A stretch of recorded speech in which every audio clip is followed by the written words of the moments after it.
Last month, I attended a closed doors meeting in Washington, D.C., which was conducted to discuss the loss of religious freedom in India. And at the outset, I sat next to a representative of a national Christian organization. While we waited for the meeting to start, I turned to chat with them briefly. When I heard what organization they are with and the scope of their position, as well as realized that this person is clearly already fully aware of the catastrophic situation facing religious minorities in India, I remarked, it's disappointing that the church in America is not really talking about what's going on over there, especially the persecution facing Indian Christians. What can we do to get the church speaking out more about this? Well, the person responded, the thing is, you see, we don't want to make too much noise because we're afraid it will backfire and make things worse for Christians in India. The implication of their comments apparently was that, to their mind, if the church in America starts raising a ruckus about what's happening to our brothers and sisters in India, it will pour fuel on the fire and provide a catalyst for the persecutors to escalate the persecution. Instead, it seems, their decision was to focus on quietly conducting governmental outreach and, behind closed doors, attempt to sway U.S. policy towards an India, which is currently allowing, at best, and enabling, sanctioning, or even perpetrating, at worst, this ongoing persecution. The problem is that this approach has been attempted for years. It is not working. The US, regardless of which party is in power in DC, is growing ever more intimately entangled with India, even as persecution skyrockets.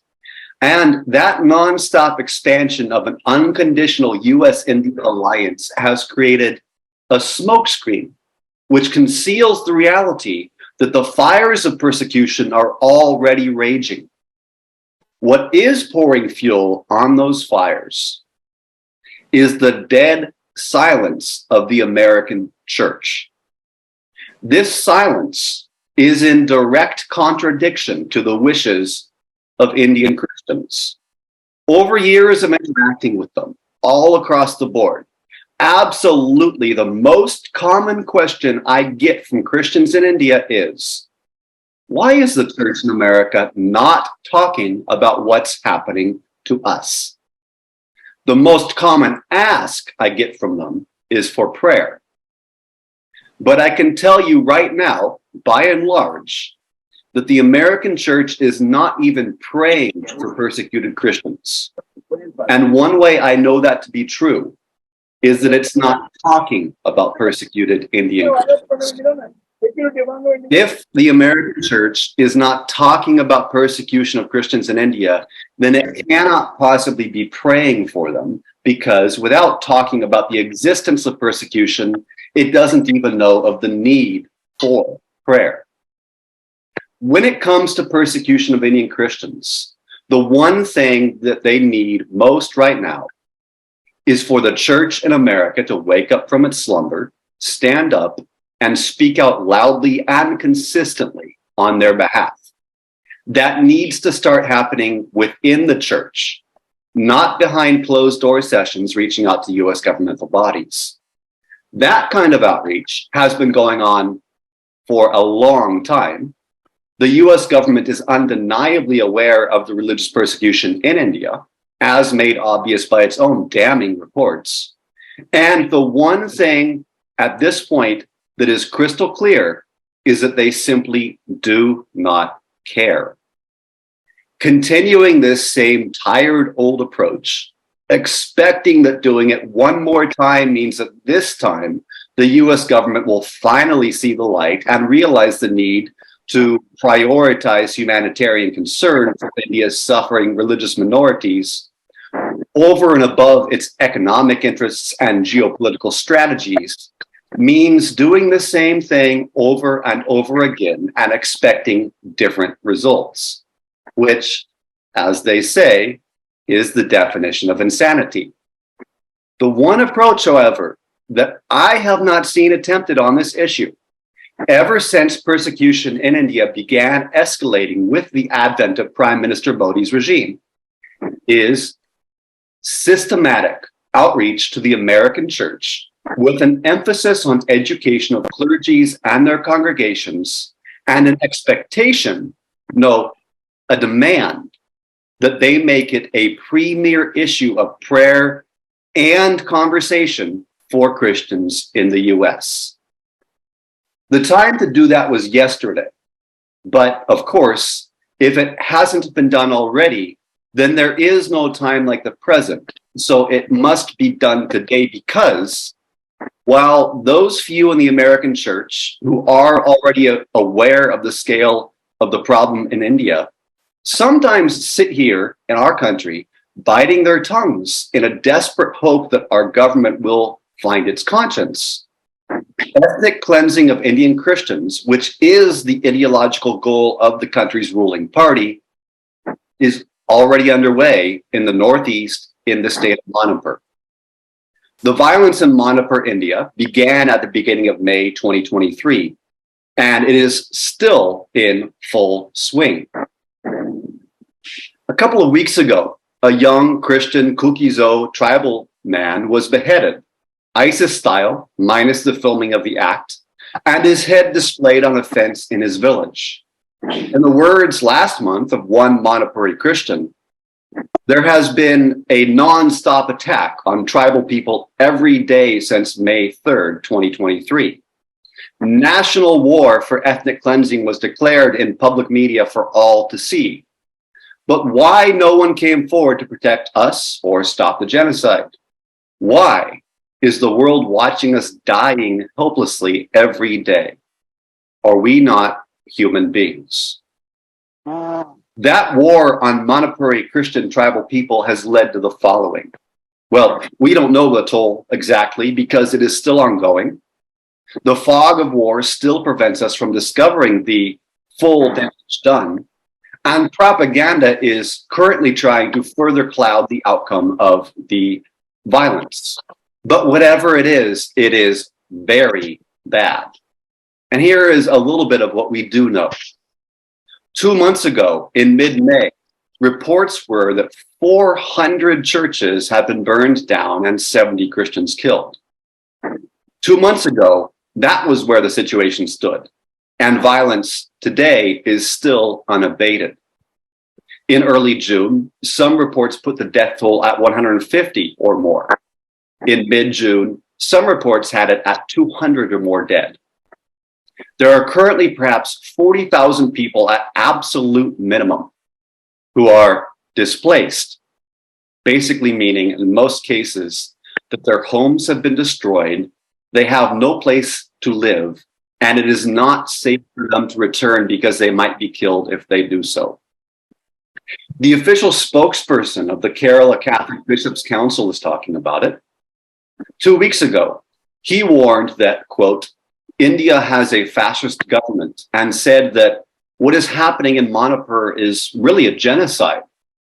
An archbishop from Kerala, Joseph Pamplani, has made news in the past for suggesting willingness for, among other things, supporting Modi's BJP, and even for invoking the specter of love jihad, which is described by India's The Wire as a conspiracy theory propagated by right-wing groups that Muslim men engage in relationships with Hindu women to convert them under the guise of marriage. Yet even this archbishop did a complete about-face 2 weeks ago, suggesting that what's happening in Manipur is a government-sponsored violence to destroy a community they don't like, claiming that 300 Christians have been killed and 500 churches torched. He called it a planned, intentional effort to destroy Christians and a huge genocide. This is not just confined to Manipur, warned the archbishop. Christians and Muslims are being victimized through brutal torture and unjustified mob attacks in North India. The authorities responsible are watching it silently. Indeed, the authorities in India are watching it silently. Modi Prime Minister has not uttered a peep on the anti-Christian violence in Manipur in over 2 months. His silence is consent. Yet it is not just the authorities in Manipur. The church in America remains voluntarily voiceless as well. A massacre of Christians in India, an ally of the US, which just hosted its prime minister for a red carpet state visit in June, is under full way, and yet American Christian leaders, by and large, have nothing to say. Meanwhile, the vice president of the northeastern state of Mizoram, which borders on Manipur, just resigned last week in protest against Modi's silence on what is happening in Manipur. He is a BJP politician, yet he blamed the violence on the BJP, claiming that they supported it. As a church leader, he said, I should not be involved with the BJP. Even the European Union Parliament, which is hardly a Christian body, last week passed a resolution denouncing nationalistic rhetoric deployed by leading members of the BJP party and blaming the violence in Manipur on BJP policies which oppress, in particular, religious minorities, that is, Christians. Again, just in the past couple of weeks, 3 Manipuris, 1 academic and 2 activists in India were criminally charged for daring to speak to Indian media about what is going on there. What is going on in Manipur, however, is not the only recent large-scale attack on Indian Christians. Just a little bit over 6 months ago, over the Christmas 2022 season, Christians in the central Indian state of Chhattisgarh were under attack.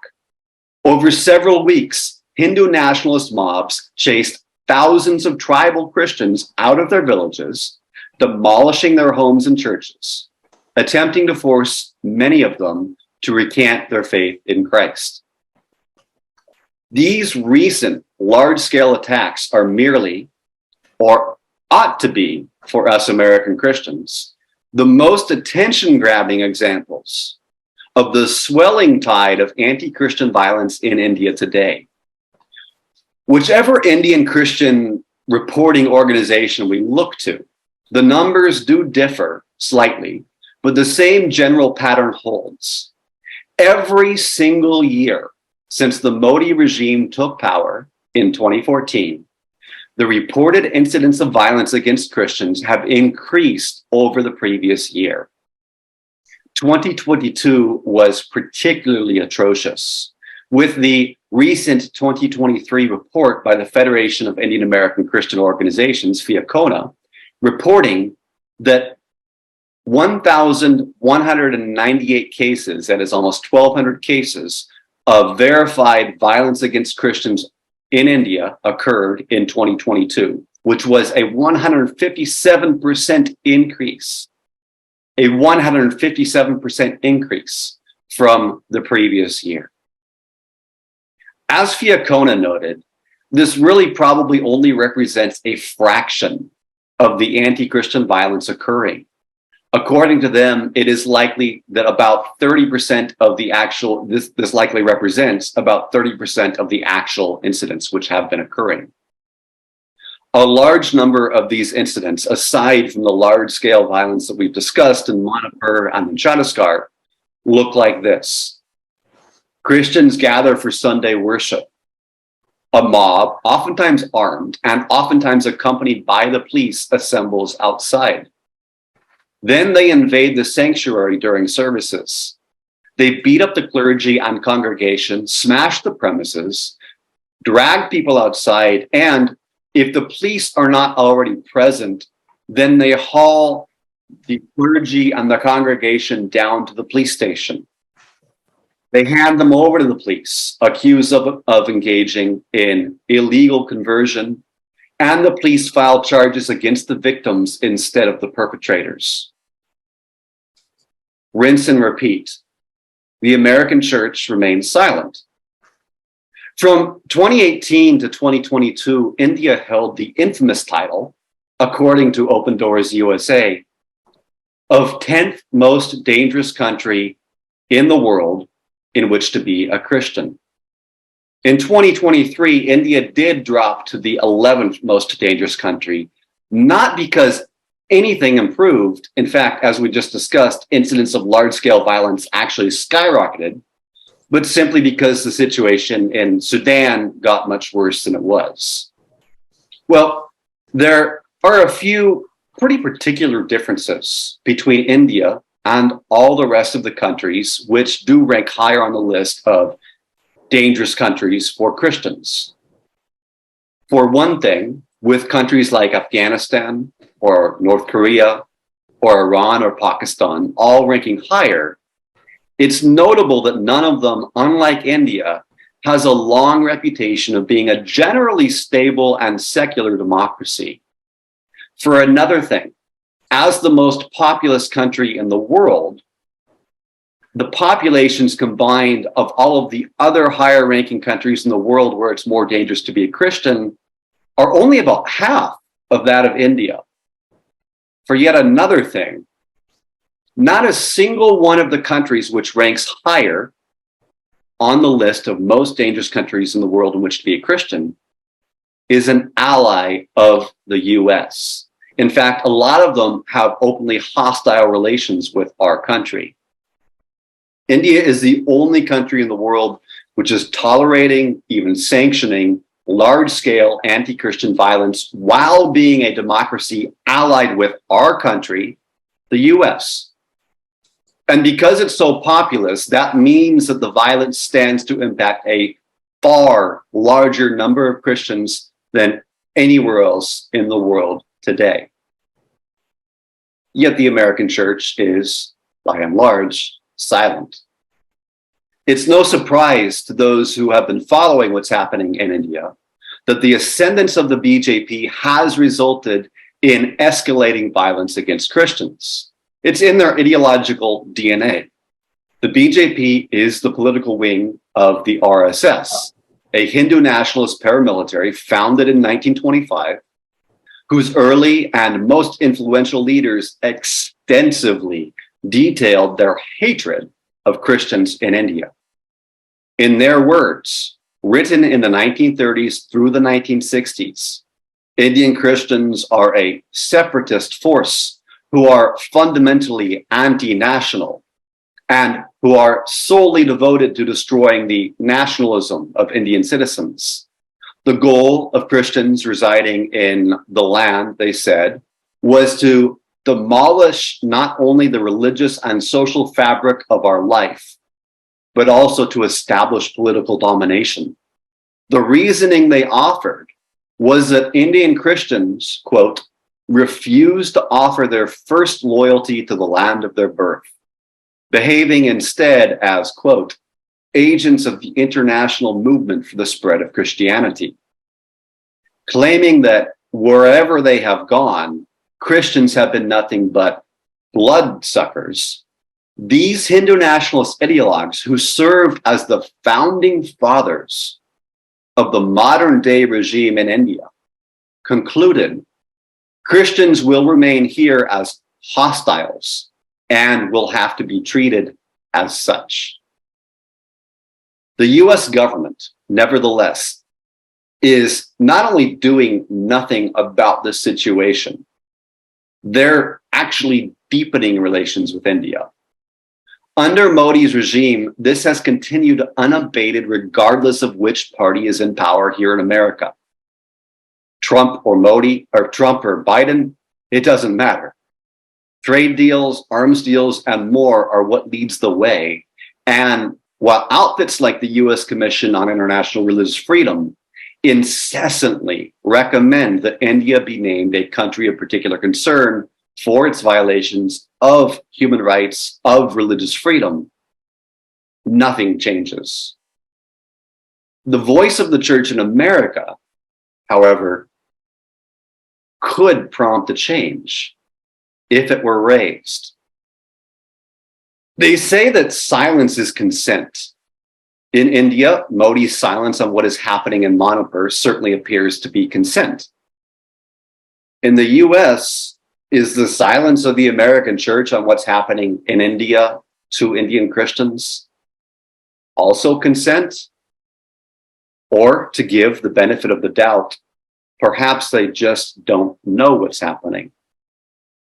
Yet, as I did mention at the outset of this talk, I have recently sat next to at least one American Christian, somebody who has networked with both the church and the government, who knows exactly what is happening in India, and yet who rationalizes the silence of the American church as necessary in order to prevent unnecessarily escalating the anti-Christian violence in India. I have also heard other explanations from people in the church in America.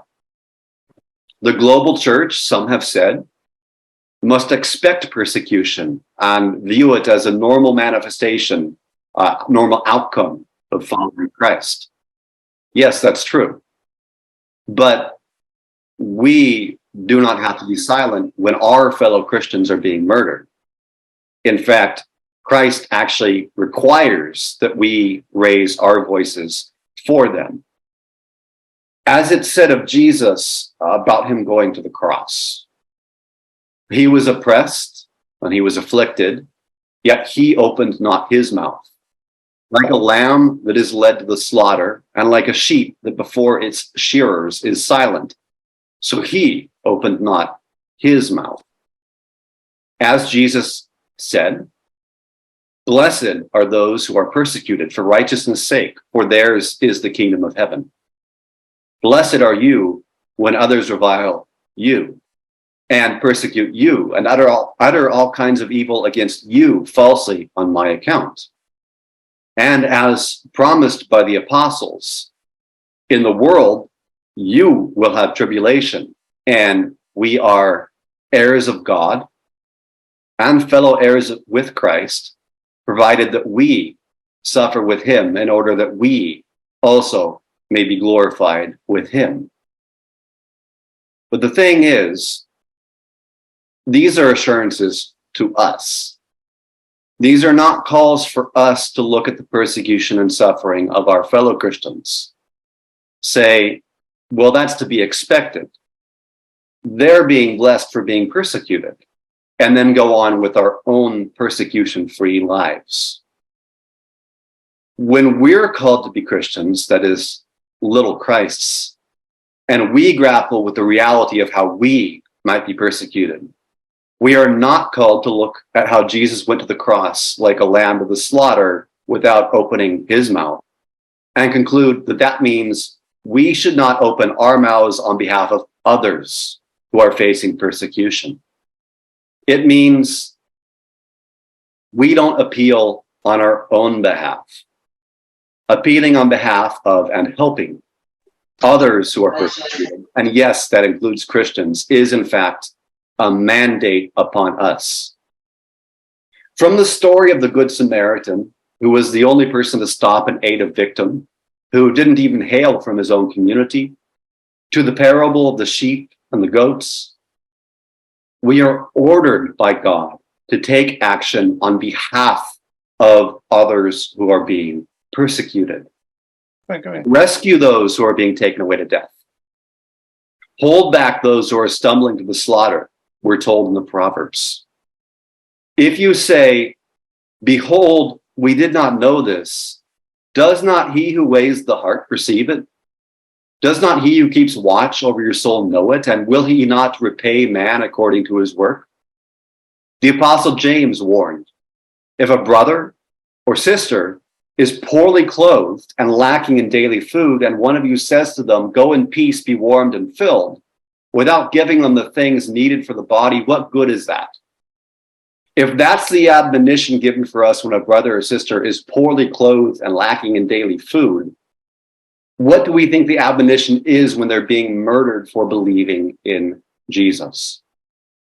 And of course, there is the parable of the sheep and the goats.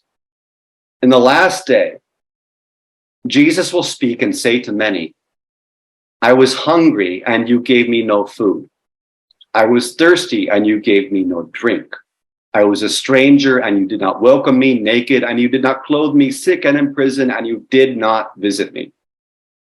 Those to whom he speaks will protest, Lord, when did we see you hungry or thirsty, or a stranger, or naked, or sick, or in prison, and did not minister to you?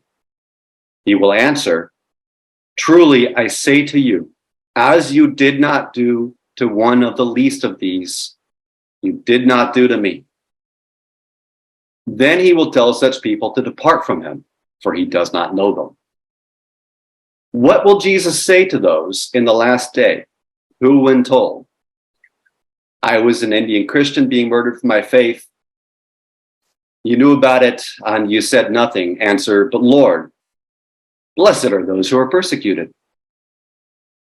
So why, I ask, is the American church silent about what's happening to Christians in India? And when will they start speaking out about it? And lastly, to those assembled here, please remember this. We are the American church. We are among those whose responsibility it is to speak. Our hope is not in the principalities and powers taking action. We cannot depend on change to come from any government, either in the US or in India. Yet we can hope in change to come from the action of the church, both here and in India. And that action requires both prayer and conversation, because once again, the church can only pray about what it is also talking about. So in conclusion, let us all put our hands to the plow, never looking back, and make sure that the persecution of our brothers and sisters in India becomes a leading topic of conversation and concern for our bodies of believers right here in the United States of America. The responsibility rests on our shoulders. Thank you.